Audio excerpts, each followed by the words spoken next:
একদমই ভিন্নভাবে রান্না করব আজকে সামুদ্রিক কোরাল। এই কোরাল মাছটা প্রায় 3.5 থেকে 4 কেজি ছিল। মাছটাকে শুধু হলুদ আর লবণ দিয়ে হালকা একটু ভেজে নিব। কোনোভাবেই মাছটা বেশি ভাজা যাবে না। সামুদ্রিক মাছে একটা আস্তে গন্ধ থাকে, আপনারা যদি এভাবে হালকা একটু ভেজে নেন তাহলে আর সেই গন্ধটা থাকবে না।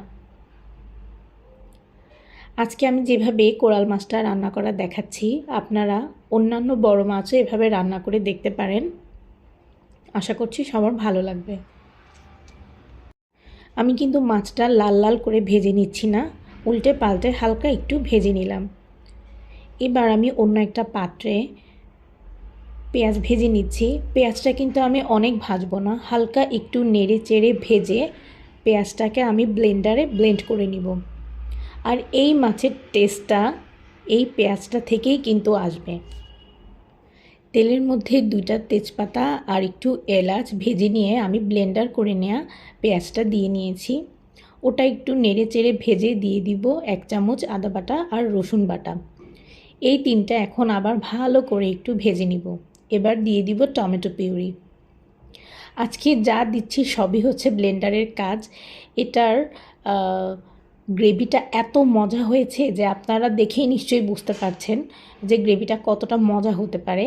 আর এর মধ্যে আমি দিয়ে দিচ্ছি অন্যান্য মশলা, হলুদ, লবণ, মরিচ, জিরা, ধনিয়া, এগুলো অবশ্যই দিতে হবে।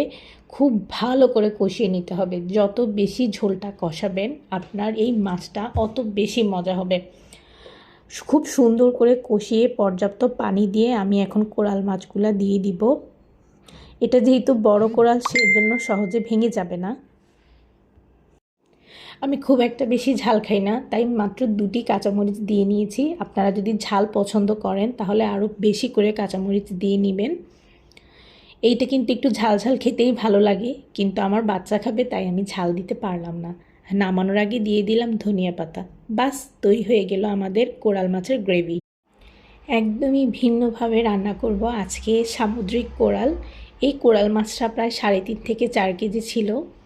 মাছটাকে শুধু হলুদ আর লবণ দিয়ে হালকা একটু ভেজে নিব। কোনোভাবেই মাছটা বেশি ভাজা যাবে না। সামুদ্রিক মাছে একটা আস্তে গন্ধ থাকে, আপনারা যদি এভাবে হালকা একটু ভেজে নেন তাহলে আর সেই গন্ধটা থাকবে না। আজকে আমি যেভাবে কোরাল মাছটা রান্না করা দেখাচ্ছি, আপনারা অন্যান্য বড় মাছও এভাবে রান্না করে দেখতে পারেন। আশা করছি সবার ভালো লাগবে। আমি কিন্তু মাছটা লাল লাল করে ভেজে নিচ্ছি না, উল্টে পাল্টে হালকা একটু ভেজে নিলাম।